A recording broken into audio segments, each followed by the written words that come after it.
বঙ্গজুড়ে বইছে গেরুয়া ঝড়। পরিবর্তনের পশ্চিমবঙ্গ এখন গেরুয়াময়।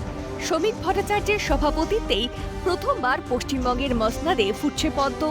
৯ মে অর্থাৎ শনিবার ২৫শে বৈশাখ ব্রিগেডে শপথ নেবে নতুন মুখ্যমন্ত্রী। গেরুয়া শিবিরে তুঙ্গে তৎপরতা।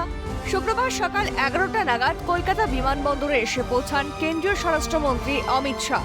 তাকে স্বাগত জানাতে উপস্থিত ছিলেন শ্রমিক ভট্টাচার্য, অভূতপূর্ব জয়ের অন্যতম মূল কারিগর শুভেন্দু অধিকারী, সুকান্ত মজুমদার, দিলীপ ঘোষ, রাহুল সিনহা সহ বিজেপির শীর্ষ নেতৃত্ব।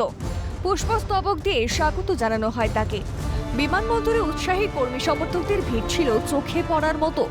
অমিত শাহকে স্বাগত জানাতে বিমানবন্দরে ঢাকি নিয়ে হাজির ছিলেন বিজেপি কর্মী সমর্থকেরা। এদিন ঢাকের বলে ও করতাল বাজিয়ে নাচতেও দেখা গেল অনেককে।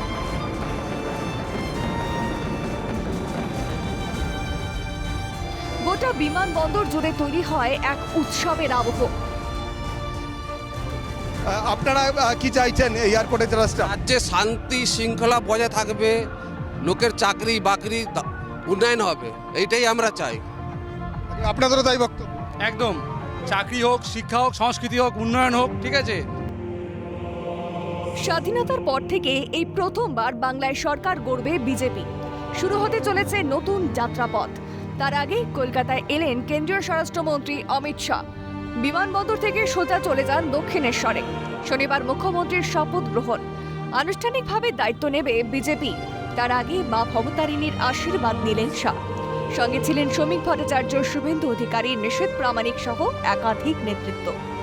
মূলত নারী নিরাপত্তা, কর্মসংস্থান এবং জনকল্যাণমূলক প্রকল্পের ওপর জোর দেওয়া হয়েছে।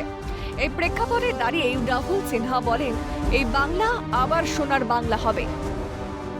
সরকার পশ্চিমবাংলায় প্রথম গণতন্ত্রকে প্রতিষ্ঠা করবে, গুন্ডা রাজকে বাংলা থেকে শেষ করবে এবং চারিদিকে সর্বত্র উন্নয়নের জোয়ার আনবে। শিক্ষা হোক, স্বাস্থ্য হোক, সংস্কৃতি হোক, পরিকাঠামো হোক, বেকারদের ভবিষ্যৎ হোক, শিল্পায়ন হোক, সমস্ত দিক দিয়ে উন্নতির কাজ बीजेपी सरकार করবে। বাংলা আবার সোনার বাংলা। जो सपना उन्होंने इतने सालों से देखा था, आज पश्चिम बंगाल सही में गेरुआमय हुआ है और उसका आनंद, उसका हर्ष, उसका उल्लास उनके चेहरे में झलक रहा है। मगर साथ ही साथ उनके मन में एक दुख भी है, जो दुख आज हमने देखा।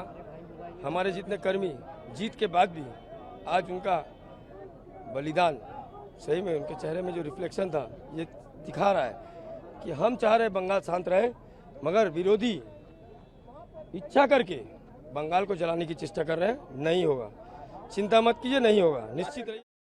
সেক্ষেত্রে এই বঙ্গ সফরে এসে তার এই পুজো দেওয়া, মা ভবতারিণীর পায়ে পূজার্পণ করে আগামীর বিজেপির পথ আরও সুগম হোক, এমনটাই আশা করেছেন তিনি, এমনটাই সূত্রের খবর। শপথ গ্রহণ অনুষ্ঠানে উপস্থিত থাকবেন খোদ প্রধানমন্ত্রী নরেন্দ্র মোদী। আরও এক ইতিহাসের সাক্ষী হতে চলেছে ব্রিগেড প্যারেড গ্রাউন্ড। শুরু হবে এক নতুন অধ্যায়ের, সূচনা হবে এক নতুন চলার পথের। আশায় বুক বাঁধছে বাংলার প্রায় ১০ কোটি মানুষ। ক্যামেরায় সমীরণ হাওলাদার, জ্যাকি সিং, গোপাল সেন এবং অপূর্ব দেবনাথের সঙ্গে মফিজুল ইসলাম, রেশমি দাস, অভিরূপা হাজরা ও খালিদ জামানের রিপোর্ট, ক্যালকাটা নিউজ।